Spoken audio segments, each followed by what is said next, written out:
Welcome back dear aspirants. So today we will discuss here the age of Milton, यानी कि Milton से related questions यहाँ पर put up किए जाएंगे उनके क्रिटिसिज्म से related. So question number 1, video को शुरू करने से पहले चैनल को सब्सक्राइब कर दीजिए जिससे कि न्यू वीडियो का नोटिफिकेशन आपको टाइम से मिल जाए। सो Question is the one sky lowered and muttering thunder, some said drops went it completing the mortal sin.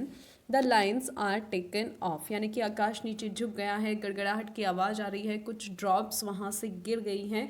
ठीक है, द मॉर्टल सिन, मॉर्टल यानी कि ये जो नश्वर पाप है, ठीक है, ये हुआ है। ये कब होता है?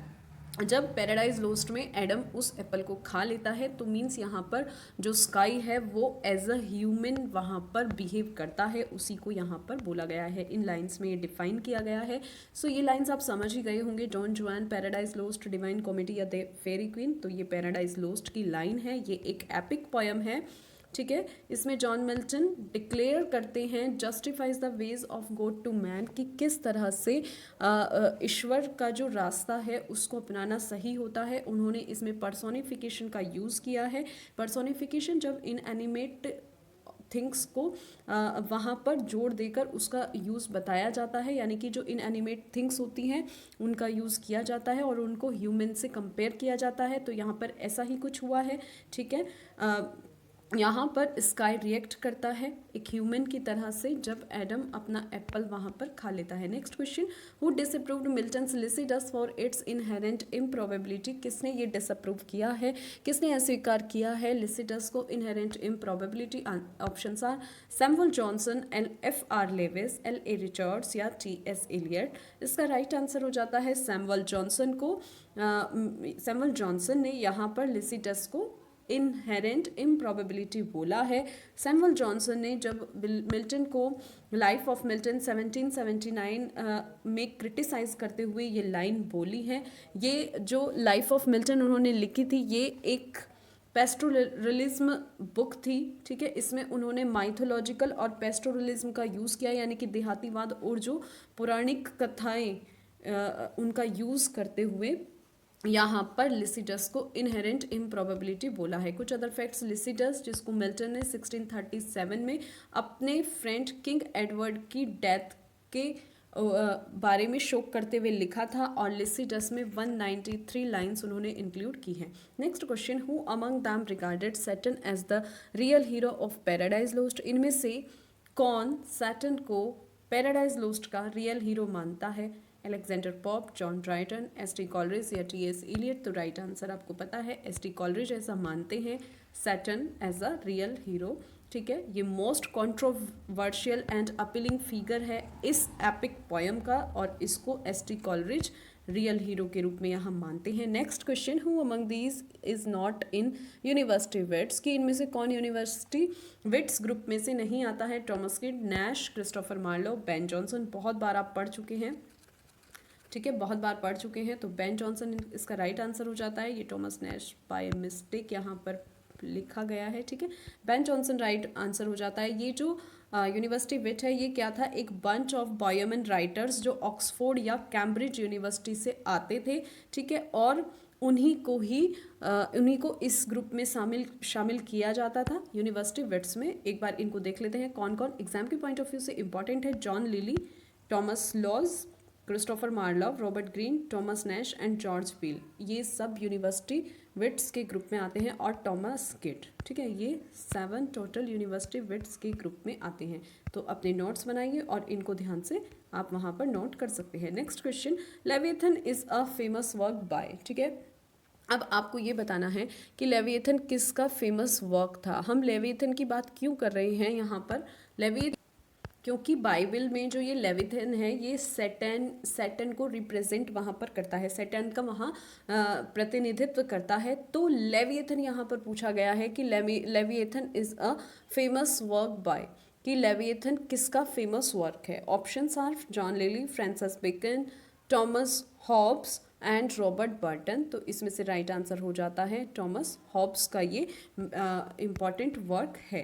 लेविएथन एक फेमस वर्क है टॉमस हॉब्स का। इसको उन्होंने 1651 में पब्लिश कराया था। आप इसको बहुत अच्छे से ध्यान रखेंगे। ठीक है, ये यहाँ पर एक कॉन्ट्रैक्ट बताता है, यानी कि एक कृत्रिम व्यक्ति का कॉन्ट्रैक्ट बताता है और कहता है कि जो सामाजिक अनुबंध है उसके माध्यम से धर्म की स्थापना होनी चाहिए। और हॉब्स इसमें जो बाइबल का राक्षसी रूप है लेवियथन, उसका जिक्र करते हुए ये फेमस वर्क लिखता है। बस इतना ही ध्यान रखना है, लेवियथन जो सैटर्न का प्रतिनिधित्व करता है बाइबल में, इस वर्क को टॉमस होब्स ने लिखा था। ठीक है, 1651 में ये पब्लिश कराया था। और लेवियथन कौन है? वो सैटर्न को रिप्रेजेंट करता है, जो कि सैटर्न पैराडाइज लोस्ट में है।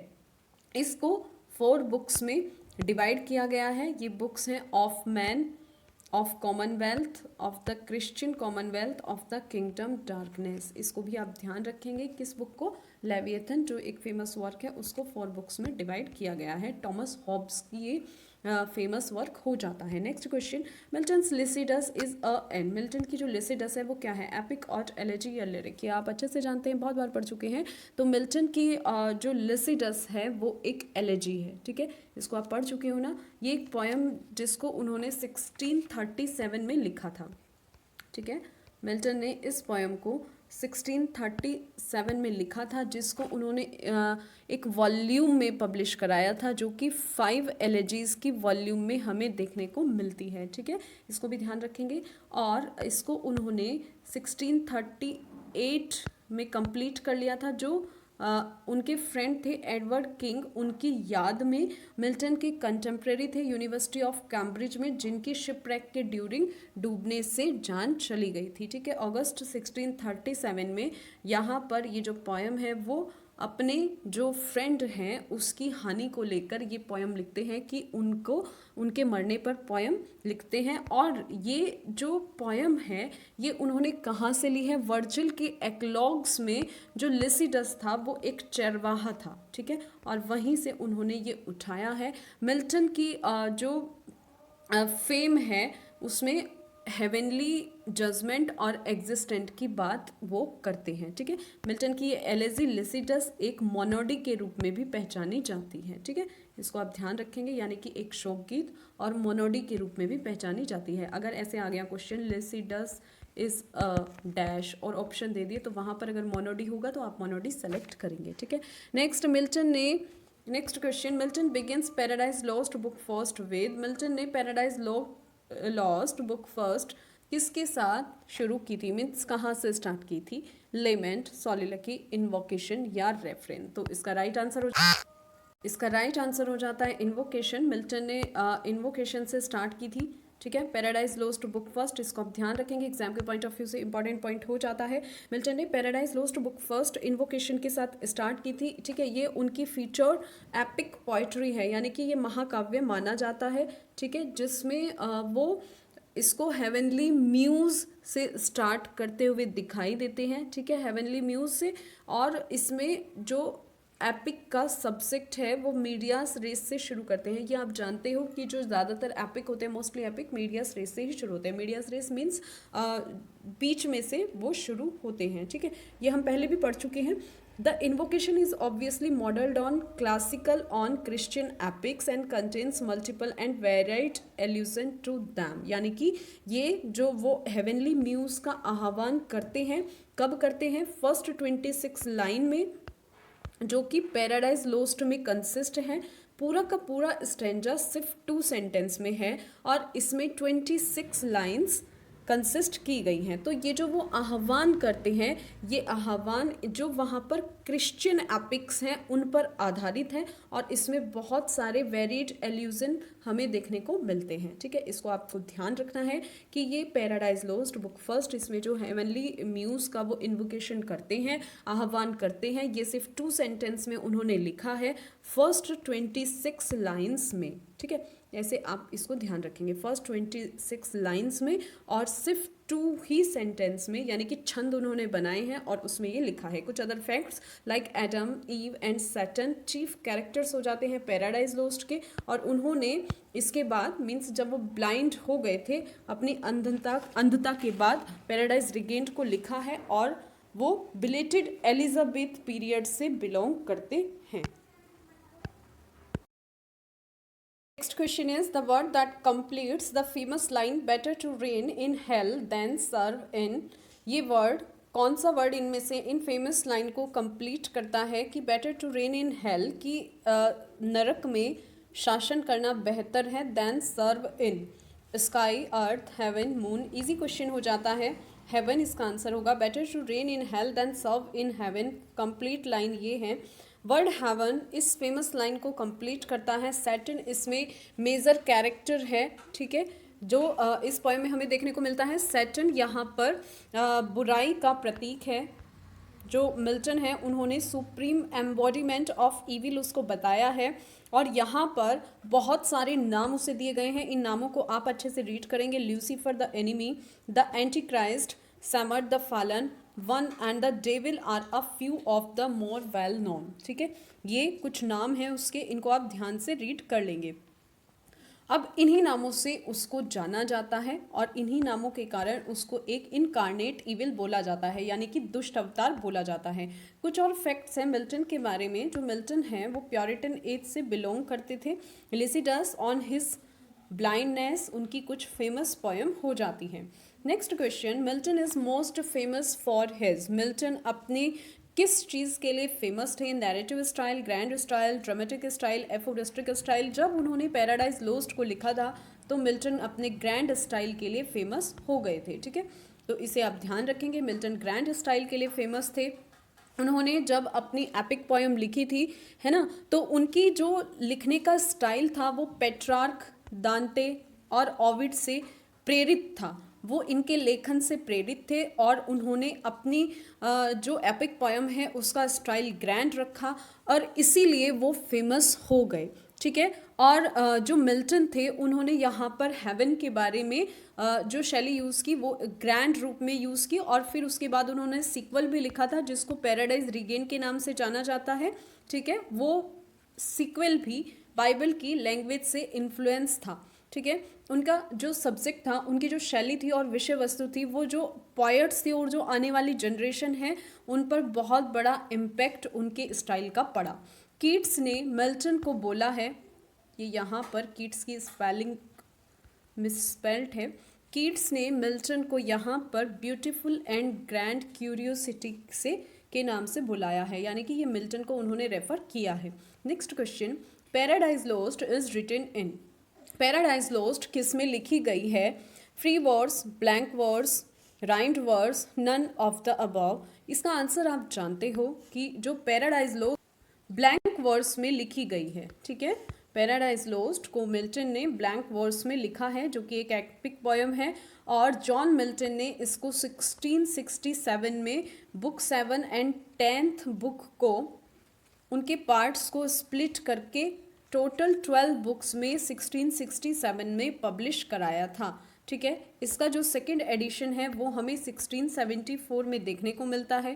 फर्स्ट एडिशन 1667 में टोटल 12 बुक्स में देखने को मिलता है, जो कि बुक 7 और बुक 10 उन्होंने प्रत्येक पार्ट को उसमें क्या किया था, स्प्लिट किया था, ठीक है। इसको आप ध्यान रखेंगे।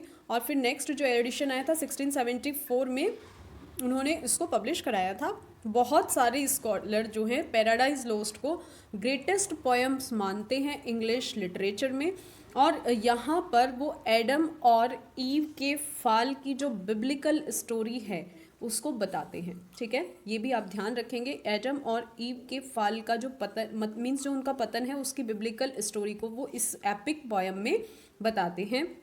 कुछ अदर फैक्ट्स जो पैराडाइज लोस्ट से रिलेटेड हैं, गॉड ल्यूसीफर जो सैटर्न का ही नाम था, एडम एंड ईव इसके मेन कैरेक्टर्स हैं।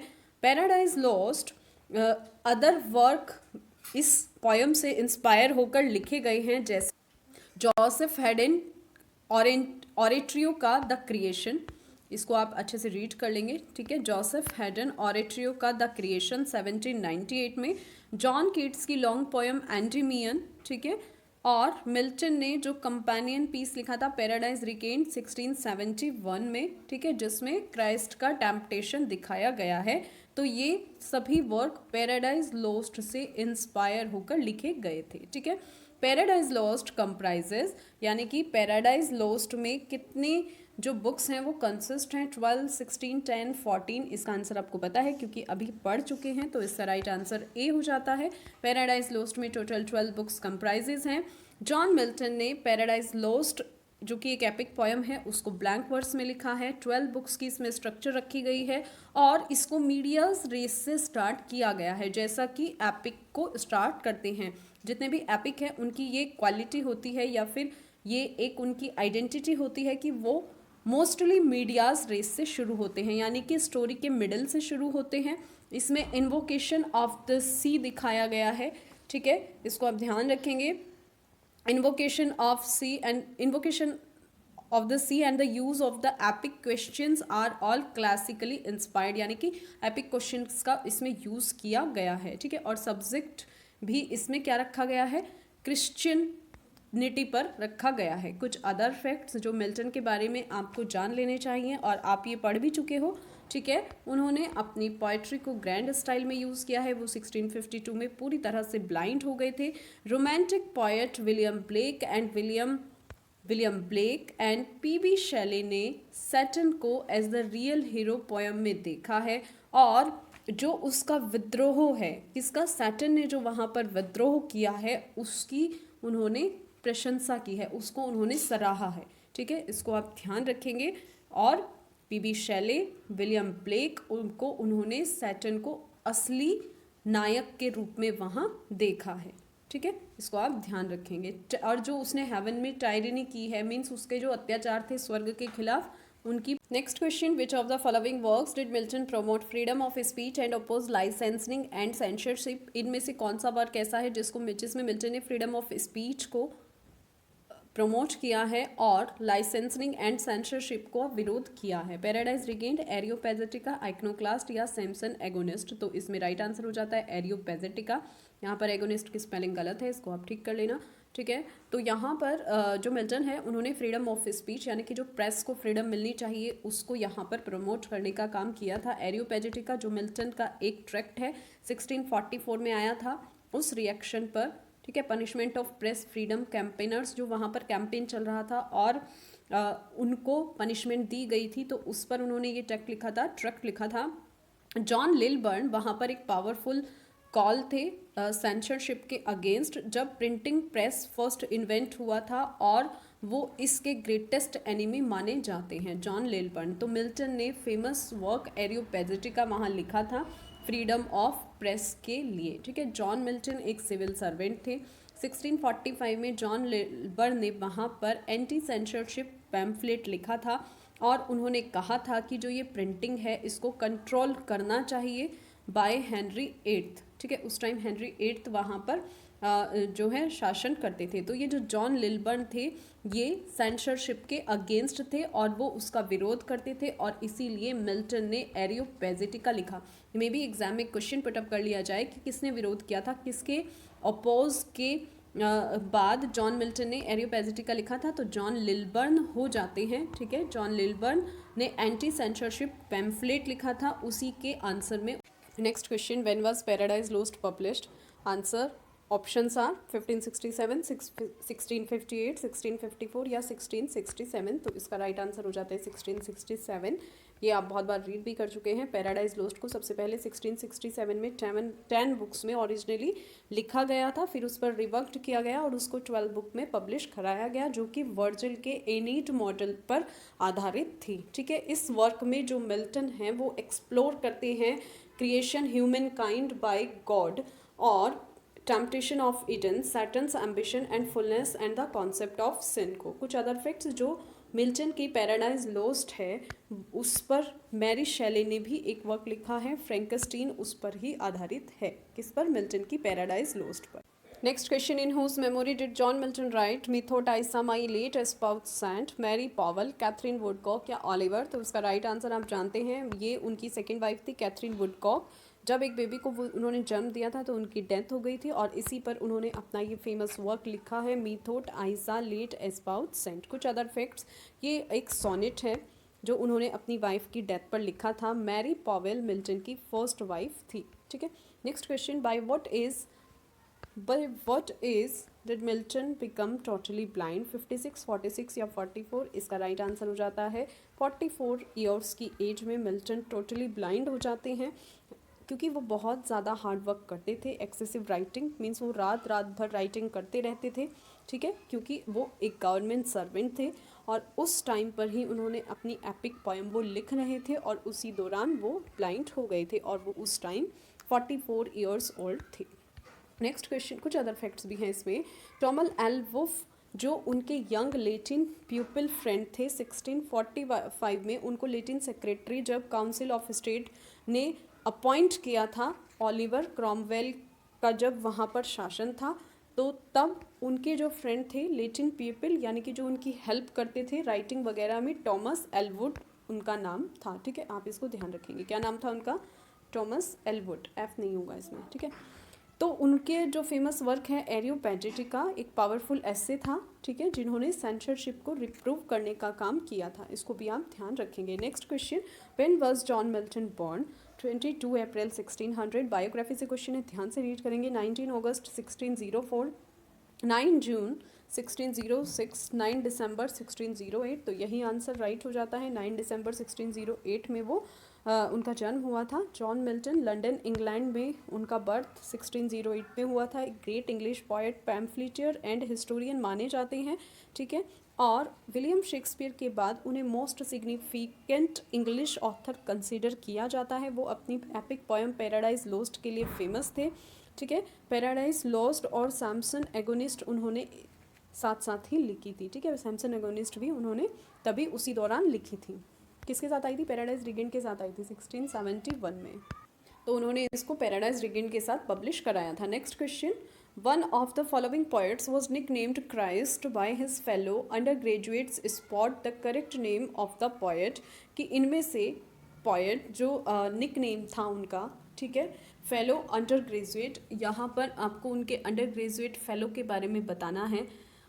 मिल्टन, शेक्सपियर या मार्लोव? किसका निकनेम था? क्रिस्ट, लेडी ऑफ क्रिस्ट करके बोलते थे ना, क्रिस्ट ऐसे करके भी पूछा जा सकता है, तो किसी निकनेम से बुलाते थे? तो जाहिर सी बात है मिल्टन को, क्योंकि वो बहुत ज़्यादा सुंदर थे, ठीक है, तो इसीलिए उनका नाम क्या रख दिया गया था? लेडी ऑफ क्राइस्ट, इस तरह से उन्हें कह के बुलाते थे। तो इस फैक्ट को भी आप ध्यान रखेंगे। इसका राइट आंसर मिल्टन हो जाता है। 1625 यानी कि 16 ईयर्स की एज में मिल्टन ने जब Christ church college Cambridge university में एनरोल किया था, तो मिल्टन को वहाँ पर टीज करते हुए उनके फेयर कॉम्प्लेक्शन के कारण उन्हें ये निकनेम दिया गया था, the lady of Christ college, ठीक है, ये था प्रॉपर, उन्हें टीज करते हुए the lady of Christ college नाम दिया गया था। कुछ अदर फैक्ट, निकनेम जो था उनका रिकॉल्स द वाइटर डोनेट, ठीक है, उनको उनका जो निकनेम था वो इस तरह से बुलाया जाता था, क्या? वाइटर डोनेट, यानी कि ये जो निकनेम था उनका, ठीक है, ये रिकॉल कराता था एंशियंट टाइम में जो रोमन पोएट वर्जिल हुआ करते थे ना, रोमन पोएट वर्जिल, उनकी याद ये यहाँ पर दिलाता था, ठीक है। तो वहाँ पर जो राइटर एलियस डोनेटस थे उन्हें वीटा डोनेटी बोला जाता था, ठीक है, वीटा डोनेटी उन्हें बोला जाता था और लेडी कहा जाता था, called the lady as a student. तो यहीं से माना जाता है कि उनको ही एग्जाम्पलरी मॉरल कंडक्ट यानी कि उन्हीं का ही यहाँ पर आचरण करते हुए जो ये मिल्टन थे ये बहुत ज़्यादा सुंदर थे, इन्हें the lady of Christ college नाम दिया गया, ठीक है। अपनी प्रिपरेशन जारी रखिए, हम मिल्टन के बारे में अदर क्वेश्चंस की सीरीज़ भी लेकर आएंगे, ठीक है, तब तक अपनी प्रिपरेशन अच्छे से करते रहिए।